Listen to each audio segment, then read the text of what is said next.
by its chief visionary, Sri Venkaiah Naidu garu. With this,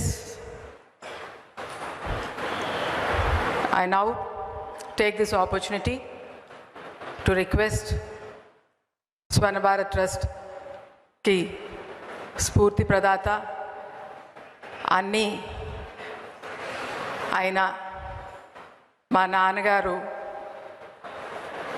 ఆయన ఎందుకంటే మా నాన్నగారి తర్వాతే ఉపరాష్ట్రపతి గారు అయ్యారు. కానీ ఇప్పుడు దీపం కన్నా ముందు స్వర్ణ భారత్ ట్రస్ట్ ఆయన మానసపుత్రిక. అందుకని నేను మా నాన్నగారితో 21 సంవత్సరాలు ఉన్నాను.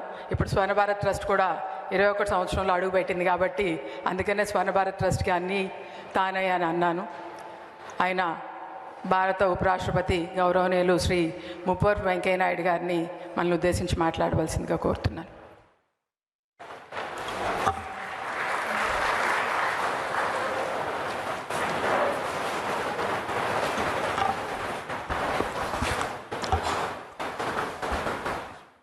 కేంద్ర హోంశాఖ మంత్రులు శ్రీ అమిత్ షా గారు, స్వర్ణ భారత్ ట్రస్ట్ అధ్యక్షుడు డాక్టర్ కామినేని శ్రీనివాస్ గారు, managing trustee Shrimati Deepa Venkat, Muppavarapu foundation managing trustee Muppavarapu Harshavardhan, మన ట్రస్టీలు శ్రీ రాజేంద్ర ప్రసాద్ గారు, కృష్ణప్రసాద్ గారు, అశోక్ కటూరి గారు, మండవ ప్రభాకర్ గారు, రాజయ్య గారు, హరికుమార్ రెడ్డి గారు, ఈరోజు ఈ కార్యక్రమంలో పాల్గొంటున్న రాజ్యసభ సభ్యులు శ్రీ ప్రభాకర్ రెడ్డి, శ్రీ రమేష్, అలాగే ఈ జిల్లా శాసనసభ్యులు, స్థానిక శాసనసభ్యులు శ్రీ కాకాణి గోవర్ధన్ రెడ్డి, ప్రముఖులు శ్రీ కన్నా లక్ష్మణ, సోము వీర్రాజు, ఇంకా అనేక మంది పెద్దలు ఈ కార్యక్రమంలో పాల్గొంటున్నారు. రాష్ట్రం నలుమూల నుంచి కూడా వచ్చారు మిత్రులందరూ. చాలా సంతోషం. అందరికీ నా నమస్కారం, అభినందనలు. अमित भाई, मैंने आपको इसलिए सुझाव दिया जरा मेरा बेटी का जो आह्वान है उसको रिसीव करने के लिए, जैसा बता दिया हम लोगों को सरकार से कुछ नहीं चाहिए, मगर मैं इसलिए सबको यहाँ बुला रहा हूँ, नरेंद्र भाई सहित, आडवाणी जी के सहित सभी केंद्रीय मंत्री, अलग अलग प्रदेशों का मुख्यमंत्री, आज आपको भी यहाँ बुलाया। मुख्य उद्देश्य है आप ये कार्यक्रम यहाँ देख के देश भर में ऐसा कार्यक्रम करने वाले लोगों को और प्रोत्साहन करे और मोटिवेट करे, यही मेरा मुख्य पर्पस है। స్వర్ణ భారత్ ట్రస్ట్ చూసి ఆశీర్వదించి అభినందించడమే కాకుండా మీ ప్రాంతాలకు వెళ్ళి ప్రజాసేవలో ముందుండే వాళ్ళను ఈ స్వర్ణ భారత్ యొక్క విజయ గాథ చెప్పి ప్రోత్సహించాలన్న ఉద్దేశంతోనే నేను ఈ ప్రముఖులందరినీ పిలుస్తూ ఉన్నాను. ఈరోజు ఈ స్వర్ణ భారత్ ట్రస్ట్ కార్యక్రమంలో పాల్గొనడం నాకు ఎంతో సంతోషంగా ఉంది. ఎందుకంటే ఒకటి సొంత ఊరికి రావడం, జిల్లాకు రావడం, సొంత ప్రజలను కలవడం, సొంత భాషలో మాట్లాడడం, సొంత ప్రాంతం యొక్క భోజనం చేయడం, గాలి పీల్చడం చాలా సంతోషాన్ని ఇస్తుంది నాకు. దాంతోపాటు ఈ స్వర్ణ భారత్ చేస్తున్న సేవా కార్యక్రమం, ఎందుకంటే I always believe the real religion is सेवा। माने मजहब क्या होता है, मजहब का मुख्य उद्देश्य सेवा करना, इसलिए कि सेवालयम देवालयम जाना कितना महत्वपूर्ण है, सेवालयम का संदर्शन करना इतना महत्वपूर्ण है, ऐसा मेरा विश्वास है। देवळानिकी वेळिते ఎంత పుణ్యం వస్తుందో సేవాలయానికి వెళ్ళి సేవాలయంలో సేవ చేసే కార్యక్రమంలో పాల్గొంటే అంత పుణ్యం వస్తుంది, అంత సంతృప్తి వస్తుంది, అంత సంతోషం వస్తుందని నేను భావిస్తుంటాను. అందుకే in spite of my being in various positions at various levels, I always use to come to Swarna Bharat and will be coming in whatever position I am there or no position. My position is very simple. I will be coming to the trust frequently to get inspiration, motivation and encouragement from the participants here.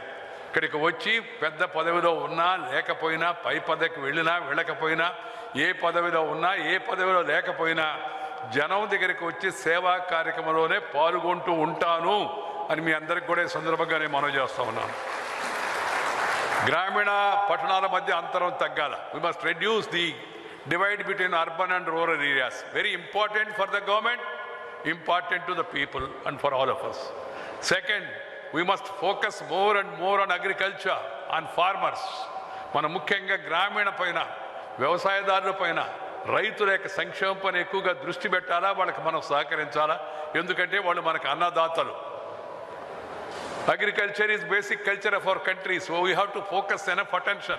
Not only government, but all of us in the society, we owe something to the agriculture, to the farming community. అందుకని ఆ కార్యక్రమాల్లో పాల్గొనడం నాకు సంతోషం. మూడవది, the future of the country is youth. So इसलिए ग्रामीण युवकों को यहाँ लाके प्रशिक्षण देके प्रोत्साहन करके और वो बैंक के द्वारा उनको ऋण दिला के जीवन में वो अपने जगह पे खड़े होने का आत्मविश्वास देना ये बहुत जरूरी है. ఈ కార్యక్రమాన్ని యువకులను ఆకర్షించి వాళ్ళకి శిక్షణ ఇచ్చి వాళ్ళకి ప్రోత్సాహం ఇచ్చి వాళ్ళ సొంత కాళ్ళపై నిలబడే విధంగా చేయడం అన్ని సంస్థల యొక్క ముఖ్యమైన ఉద్దేశం కావాలా. దానికి మనందరం సహకరించాలి. శిక్షణ ఇవ్వడం, బ్యాంకుల ద్వారా ప్రోత్సహించడం, వాళ్ళకి ఉద్యోగ ఉపాధి అవకాశాలు కల్పించడం. తర్వాత మరొక ముఖ్యమైన కార్యక్రమం అంటే మహిళలు. ఈ జనాభాలో 50% ఉన్న మహిళలు.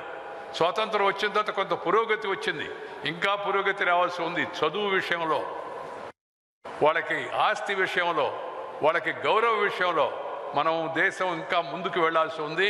వాళ్ళపైన అత్యాచారాలు జరగకుండా చూడాల్సిన అవసరం ఎంతో ఉంది. వాళ్ళకి కూడా సమాజంలో సమభాగం ఇచ్చే విధంగా మనం తయారు కావడం కూడా महिला साधिकारिता, महिलाओं को पहचान के उनका क्या कौशल्य है उसको प्रोत्साहन करना ये बहुत जरूरी है. कारण क्या है, वो 50% पॉपुलेशन में है. राजनीति में उनको आरक्षण देना अलग बात है, साथ ही साथ संपदा में, फैमिली प्रॉपर्टी में उनको शेयर देना चाहिए. मेरा इच्छा है, मेरा आकांक्षा है. मैं वो दिन भी देखना चाहता हूँ, हो जाएगा जब इस विश्वास है. पुरुष और महिला दोनों को प्रॉपर्टी में ఈక్వల్ రైట్ హోనా చాహియే. పురుషులకు మహిళలకు ఇద్దరికి ఆస్తిలో సమభాగం రావాలి అనేది నా ఆకాంక్ష. దాన్ని చూడాలనేది కూడా నా ఆకాంక్ష. ఈ అన్ని ఉద్దేశాలతో ఏర్పాటు చేయబడిన స్వర్ణ భారత్ ట్రస్ట్ ఇంతింతై ఒడుడింతైని ఈ స్థాయికి ఎదగడం చాలా సంతోషంగా ఉంది. దానికి ప్రధాన కారణం మీ అందరి యొక్క ఆశీర్వాదం, మీ అందరి యొక్క ప్రోత్సాహం. आप लोगों का आशीर्वाद और प्रोत्साहन के कारण से ट्रस्ट यहाँ तक पहुँच गया. डॉक्टर श्रीनिवास जी हो, अन्य ट्रस्टी हो, ठीक है, वो लोग समय दे रहे, अपना साधन जुटा रहे, और दीपा थोड़ा ज़्यादा समय दे रहे, ठीक है, वो लोग अभिनंदनीय है. मगर लोगों का मदद, वेल मीनिंग पीपल का मदद नहीं है तो संस्था आगे नहीं बढ़ेगा. इसलिए मैं चाहता हूँ आने वाले दिनों में आप सब लोग ट्रस्ट को आशीर्वाद दीजिए, प्रोत्साहन करिए और इन कार्यक्रम में भाग लेते रहिए. ఇది నా ఉద్దేశం, మరి ఇంకేమీ లేదు. మిమ్మల్ని నుంచి ఆపేక్షించేది కూడా ఏంటంటే కార్యక్రమాన్ని చూడండి, ప్రోత్సహించండి, వీలైతే భాగస్వాములు కండి అని మిమ్మల్ని అందరినీ కోరుతున్నాను. ఈ స్వర్ణ భారత్ తెలుగు భాష పరిరక్షణ కోసం, తెలుగు భాష ప్రోత్సాహం కోసం కూడా ప్రయత్నం చేస్తుంది. కార్యక్రమాల్లో తెలుగుతనం ఉట్టిపడేట్టుగా, ఆ తెలుగు వెలుగు ప్రకాశించేట్టుగా చూడడం కూడా నా యొక్క ఉద్దేశం. ఎందుకంటే మాతృభాష, మాతృదేశం, మాతృశక్తి, మాతృభూమి, ఇవన్నిటినీ మనం అందరం కూడా గౌరవంగా జాగ్రత్తగా చూసుకోవాల్సిన అవసరం ఎంతో ఉంది. हर एक भारतीय नागरिक अपना माँ जिन्होंने जन्म दिया उनका वंदन करना चाहिए, देखभाल देखना चाहिए. और दूसरा, जन्मभूमि जहाँ से आपका जन्म हुआ उसका विस्तार के लिए पूरा प्रयास करना चाहिए. और साथ ही साथ जो माँ का गर्भ से आया मातृभाषा, वो तेलुगु हो, तमिल हो, कन्नड़ा हो, गुजराती हो, पंजाबी को हो, हिंदी हो, उस भाषा को प्रोत्साहन करना, गौरवान्वित करना और गौरव देना. और सबसे पहले घर में, स्कूल में, मंदिर में हम लोग हमारा भाषा में बोलना चाहिए. ప్రతి ఒక్కరు కూడా తండ్రికి, తల్లిదండ్రులకు, కన్న తల్లికి, జన్మభూమికి, మాతృభాషకు, మాతృదేశానికి, మాతృ గర్భం నుంచి వచ్చిన మాతృభాషకు ప్రాధాన్యత ఇవ్వాలని నా ఉద్దేశం. ఆ కార్యక్రమాలకు కూడా స్ఫూర్తినిస్తున్నట్టు స్వర్ణ భారత్ మనం ఇందాక విన్నాం. పిల్లలు మా తెలుగు తల్లికి ఎంత చక్కగా, ఎంత శ్రావ్యంగా పాట పాడారు, మనసు పులకరిస్తుంది. అలాగే భారత్కి అమృత మహోత్సవాన్ని గురించి పిల్లలు దేశభక్తి గీతం కూడా ఆలపించారు. మనం మన పిల్లలు పావడ పరికిణి కట్టుకొని చక్కగా అలంకరించుకొని బొట్టు పెట్టుకొని ముందుకు వస్తుంటే చూస్తే మన భారతీయ సంస్కృతి, మన తెలుగు సంస్కృతి మనకు ఉట్టిపడుతుంది. అందుకని మన వేషం, భాష వీటన్నిటిని ఎప్పుడు గౌరవించుకోవాలా. ఈ విషయాన్ని కూడా స్వర్ణ భారత్ ప్రోత్సహించడం మంచిది. ప్రతి సంస్థ, ప్రతి వ్యక్తి కూడా ఆ విషయాలపై దృష్టి పెట్టాలని కోరుతున్నాను. నిన్న ఇక్కడ మా అందరికీ మాతృమూర్తిలాగా చిన్నప్పటి నుంచి మమ్మల్ని పెంచి పెద్ద చేసి ప్రోత్సాహాన్నిచ్చి నాకు, మా శ్రీమతి ఉషమ్మకు, అలాగే మా పిల్లలు హర్షవర్ధన్కు, దీపాకు, అలాగే విష్ణువుకి, సుష్మాకు, అలాగే నిహారికకు, వైష్ణవికి, మా అందరికీ అన్ని రకాలైన సంస్కారాలు అన్నీ నేర్పించిన మాతృమూర్తి అయిన శ్రీమతి అల్లూరి కౌశలమ్మ గారి పేరుతో ఇక్కడ కొత్తగా భవనాన్ని నిర్మాణం చేసి మాగుంట వారి సహకారంతో దాన్ని నిన్న లోకార్పణం చేయడం చాలా సంతోషంగా ఉందని మీ అందరికీ మనవి చేస్తున్నాం. I feel humbled, feel happy that we are able to start a new building for the vocational courses of the rural women, rural youth, skill development. Yesterday, and we named it after my mother-in-law, sister-in-law, whatever you call. But the inspiration behind me also is Srimati Kausalyamma. That's why we named that building as Kausalya Sadanam. I feel really humbled and happy. और एक विषय मैं आपको बताना चाहता हूँ, अमित भाई है, अमित भाई को भी बताना चाहता हूँ. कल मैं यहाँ रेलवे ट्रैक के उस पार एक कौशल केंद्र को देखने के लिए गया. मेरा जीवन में वो अत्यंत मधुर क्षण था, क्योंकि श्री नरेंद्र भाई मोदी ने इस देश में जो निर्भाग्य लोग हैं, जो कमजोर लोग हैं, जो असहाय और निस्सहाय लोग हैं, जिसका अंग वैकल्य है, जिसका उन्होंने दिव्यांग नाम दिया, ऐसा लोगों के लिए एक कल्पना किया उन्होंने, to identify them, to respect them, to encourage them. And moreover, yesterday what I saw there is, I suggest to all people across the state, visit that sort of institution and see that पहचान के ये अंग वैकल्य है, उनका उनमें क्या कौशल्य है, उनका क्या अभिरुचि है, वो अभिरुचि को समझ के उस अभिरुचि में उनको प्रोत्साहन देना, ये कोई मामूली विषय नहीं है. मोदी जी का संकल्प है और उनका दूरदृष्टि है. ऐसा एक संस्था को उन्होंने देश में निर्माण करने के लिए सामाजिक न्याय मंत्रालय को बताया. तो सामाजिक मंत्री से मैंने अनुरोध किया, वो भाई ऐसा पहले मेरा गांव में, नेल्लूर में और मेरा चोटपाड़म पंचायत में उसका निर्माण करो. निर्माण हुआ और उसका भूमि पूजा मैंने किया, उसका इनाग्रेशन मैंने किया, उसका फिर कल जाके वहाँ जो अद्भुत काम हो रहे सेवा कार्यक्रम, उसको देख के मैं सच में तन्मय हो गया. और देखा वहाँ బదిర్ లోగో మూగ, చెవుడు, అలాగే చెయ్యి లేని వాళ్ళు, కాళ్ళు లేని వాళ్ళు, కళ్ళు లేని వాళ్ళు, లేకపోతే ఇతర వైకల్యం ఉన్నవాళ్ళు, వాళ్ళందరినీ గుర్తించి వాళ్ళని ప్రోత్సహించి వాళ్ళకి శిక్షణ ఇచ్చి వాళ్ళకి పరికరాలు సమకూర్చే సంస్థను సామాజిక మంత్రిత్వ శాఖ ఏర్పాటు చేసింది. అది చక్కగా నడుస్తూ ఉంది. I can also tell, out of all the government buildings I have seen in India, the best building is made here in this Chautapalam village in Venkatachala Mandal, here next to the railway track. Best government buildings means, you know, I don't want to comment on government. Government is government, of course, but the best building, best maintained. You feel as if you are entering a so-called 5-star. That sort of, I really appreciate the officers of that ministry who are maintaining it, and I feel encouraged that we given a helping hand, people with disabilities, they can also excel. కరో ప్రోత్సాహం ఇస్తే ఎవరైనా కూడా ముందుకు వెళ్తారనే దానికి ఒక ఉదాహరణ అది. మోడీ గారు చాలా దూరదృష్టితో అనేక కార్యక్రమాలు చేపట్టాడు. ఆయన ఇప్పుడు చెప్పారు కదా, home minister was telling us about Padma Awards. Really, I am not in politics. I don't belong to Amit Shah ji's party or Narendra Bhai Modi's party. But I am very much impressed the way this Padma Awards, a new tradition has been set. Padma అవార్డులకే ఒక కొత్త గౌరవాన్ని తెచ్చే విధంగా దేశంలో పద్మశ్రీ ఇవ్వడం అవుతుందో చాలా అభినందనీయం. I really appreciate the government for doing such an excellent work, and particularly Modi ji. And another thing I want to share today, I was not that much happy when Narendra or Amit Bhai was talking about me. I don't feel comfortable. They should talk in my absence, in front of others. Or after I am no more, they can talk about me also. That is my conviction. నేను లేనప్పుడు నా తర్వాత దాని గురించి మాట్లాడితే మంచిది. నేను ఉన్నప్పుడు నా సమక్షంలో మాడడం నాకు ఇష్టం ఉండదు. Still has done.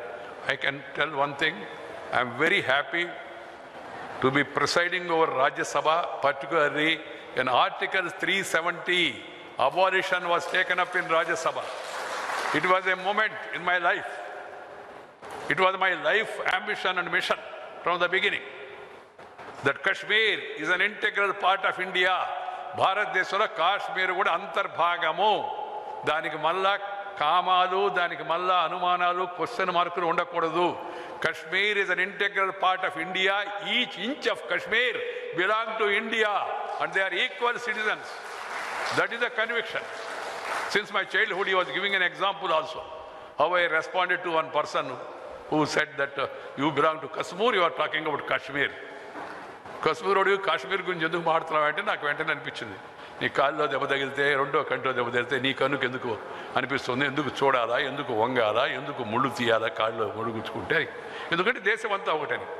This is there among the people, but people's wish was not respected all these years for whatever reason. I don't want to get into that reason. It's again becomes political. But ఇన్ని సంవత్సరాల తర్వాత శ్రీ నరేంద్ర భాయ్ నాయకత్వాన, శ్రీ అమిత్ షా ఆధ్వర్యంలో రాజ్యసభలో ఆ bill ప్రవేశపెట్టినప్పుడు అందరికీ అనుమానంగా ఉండింది, చాలా ఉద్వేగంగా ఉండింది, టెన్షన్గా ఉండింది. ఏమవుతుందో, గొడవలు అయిపోతాయి అంతా, కొంతమంది రక్తపు టేర్లు మారుతాయి, కొంతమంది అదే అయిపోద్ది ఇదే అయిపోద్ది అన్నారు. But the way Amit Bhai has presented the bill and explained the details and the way discussion has taken place, అదేదో జల్దబాజీలో తొందరగా హడావుడిగా చేసింది కాదు. It's not passed in Heist. It was passed after detailed discussion, giving opportunity to everybody who ever has asked. ఎవరు అడిగితే వాళ్ళందరికీ అనుమతి ఇవ్వడం జరిగింది. I can tell you the public today, one day before that Prime Minister Narendra Bhai came to my house and told me that this Kashmir bill has to be introduced in Rajya Sabha first. I told him, why don't we do it in Lok Sabha? You have a majority in Lok Sabha. It do not require that, but even you have 2/3 majority now. Why don't you do it in Lok Sabha? He said, so Kayaji, better Rajya Sabha takes up first. This is my request to you. So I operated my mind, and entire night myself and my staff, we all worked out minute to minute program. There was tension and I was also worried. My wife and daughter also were worried about my health because anything can happen in the house about Kashmir. We called our doctor, cardiologist also, Balaram Bhargav, who is the ICMR director now. He said, no sir, we are all there in the house only. We will be sitting in the gallery. You don't worry. And I thought, this cause is great cause of the people. So, సభలో ప్రవేశపెట్టడం, చర్చించడం, pass కావడం, ఎలాంటి సంఘటన లేకుండా మెజార్టీతో రాజ్యసభలో కశ్మీర్ యొక్క భారతలో పూర్తిగా విలీనమయ్యేట ఆ బిల్లు పాస్ కావడం చాలా చారిత్రాత్మకమైంది. I feel it a historic moment in my life also. So I would like to once again appreciate the Prime Minister and the Home Minister for this bill and taking many other initiatives. I don't want to talk about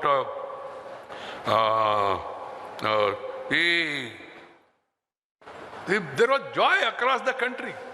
Even my granddaughter Sushma told me that there is celebration in her school and college.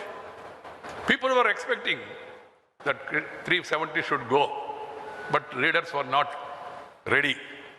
But that was done with the determination of Sri Narendra Bhai Modi and Amit Bhai. I am very happy. I would like to compliment them. I would like to bless them also for that great work done. Leaving other things and all, I don't want to talk about other things. As I told you, politics, political leaders should behave with dedication, with determination, with discipline, with decorum, with decency. That is my appeal and my expectation of the political leadership of the country.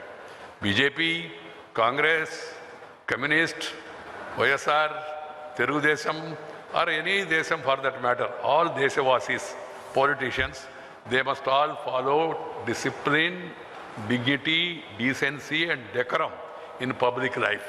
And they must see to it assemblies and parliaments meant for discussion, debate and decision.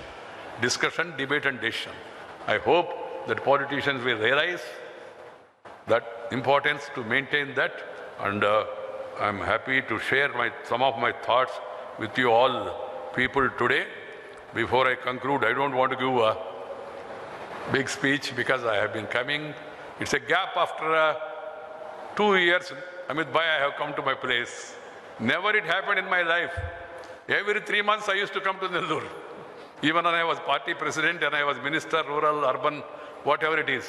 The first time because of COVID, I could not come to my district and meet people. Though this time it is a little restricted. The auditorium, entire auditorium used to be open, full. We used to allow people without verification, without security and all. Even after I became vice president also. But this time, there is government guidelines and also the public health in mind. Everybody has been checked and they have been advised to come with a mask, maintain the distance and also have that vaccine certificate. It is the duty of every citizen, men or women, all of us should get vaccinated in our interest, in the interest of our country. This has to be understood. అందరూ కూడా ప్రతి ఒక్కరూ Covid వేసుకోవాలని నేను కోరుతూ ఉన్నాను, ప్రార్థిస్తూ ఉన్నా. దయచేసి మీకోసం, దేశం కోసం తప్పనిసరిగా అందరూ వ్యాక్సిన్ వేయించుకోండి. అది పెద్ద దేశభక్తి అవుతుంది, దేశ సేవ అవుతుంది. ఇంక మిగతా సేవ చేయకపోయినా కనీసం ఈ సేవ అన్నా చేసుకోండి. నా యొక్క విజ్ఞప్తి ఆశ్చర్యం ఎందుకంటే even now 50% of the people have not yet got vaccination. Government is ready.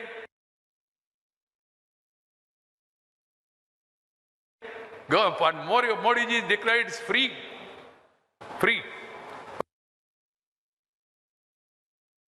మరి అటువంటిప్పుడు ఎందుకు వెనకాడుతున్నారో కొంతమంది నాకు అర్థం కావడం. దీని మీద ఎలాంటి అనుమానాలు పెట్టుకోబడి, it's not a Modi vaccination, it's a Indian vaccination, national vaccination. This has to be understood by all. అందరూ ఆ విధంగా చేస్తారని చెప్పి ఆశిస్తూ, ఈ స్వామి వివేకానంద మాటలే ఈ స్వర్ణ భారత్ ట్రస్ట్కి ప్రేరణ. మనం అందరం కూడా కొన్ని మహత్కార్యాలు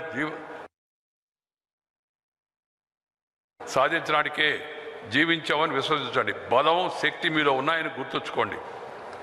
ఎంతో విశ్వాసంతో లేచి నిలబడండి. ధైర్యంగా బాధ్యతను మీ భుజస్కంధాలపై వేసుకోండి అని స్వామీజీ చెప్పిన మాటను అందరం గుర్తుపెట్టుకొని యువత దాన్ని తీసుకోవాలని చెప్పి కోరుతూ, మీకు కొంత అసౌకర్యం కలిగింది ప్రజలకు, ఎందుకంటే అందరికీ అవకాశం ఇవ్వలేదు. మీ బంధువులు మిత్రులు వస్తారంటే వాళ్ళకి అవకాశం ఇవ్వలేదు. అందరినీ అక్కడ బయట చెక్ చేయాల్సి వచ్చింది. నన్ను కూడా కరవడానికి కూడా నిన్న ఉన్నాను నేను.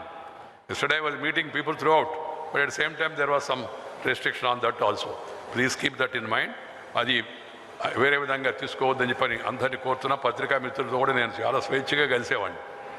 వాళ్ళని కూడా దూరంగా పెట్టాల్సి వచ్చింది. ఎందుకంటే కోవిడ్ అది ఎవరికి ఎగ్జామ్షన్ ఇవ్వదు, మీడియాకి ఎగ్జామ్షన్ ఇవ్వదు, పాలిటీషియన్కి ఎగ్జామ్షన్ ఇవ్వదు. అందరూ all are equal for Covid. అది పాజిటివ్గా రాకుండా ఉండాలి. మనం ఏదైనా జీవితంలో పాజిటివిటీ కావాలని కోరుతాం, కానీ ఈ విషయంలో మాత్రం పాజిటివిటీ ఉండకూడదు. కోవిడ్ విషయంలో మాత్రం ఎంత తొందరగా వీలైతే అంత తొందరగా మనం దీనికి చేరాలని చెప్పని సందర్భంగా కోరుతూ, స్వర్ణ భారత్ ట్రస్ట్తో 20 సంవత్సరాలు కలిసి పనిచేస్తున్న విద్యా సంస్థలు, వైద్య సంస్థలు, ఆరోగ్య సంస్థలు, ప్రజాహిత కార్యక్రమాలు చేపడుతున్న ఇతర ప్రముఖులందరినీ హృదయపూర్వకంగా నేను అభినందిస్తున్నా. ఈ సందర్భంగా ఈరోజు before I conclude my speech, my grand daughter, elder granddaughter Niharika, she is going to get married, and we are not going to invite all of you for the marriage because of again COVID. హైదరాబాద్లో పెళ్ళి December 9 జరుగుతుంది. దానికి అందరినీ ఆహ్వానించడం మంచిది కాదు. ఇప్పుడు ఆరోగ్యం దృష్ట్యా అనే ఉద్దేశంతో పెళ్ళికి ఆహ్వానించడం లేదు.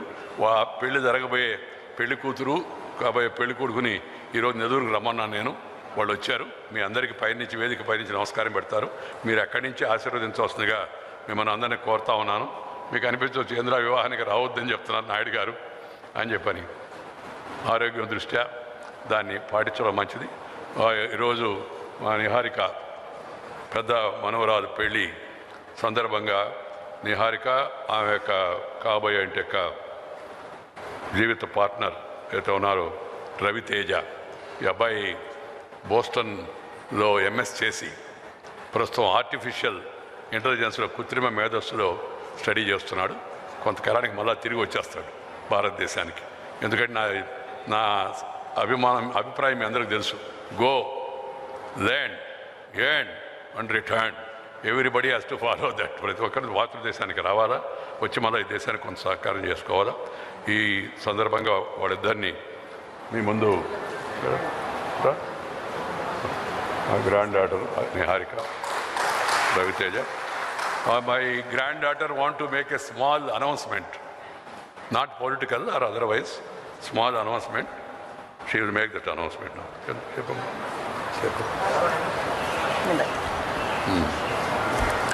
Subscribe to our channel by clicking the subscribe button. Click the bell button and enjoy the latest uploads from our channel.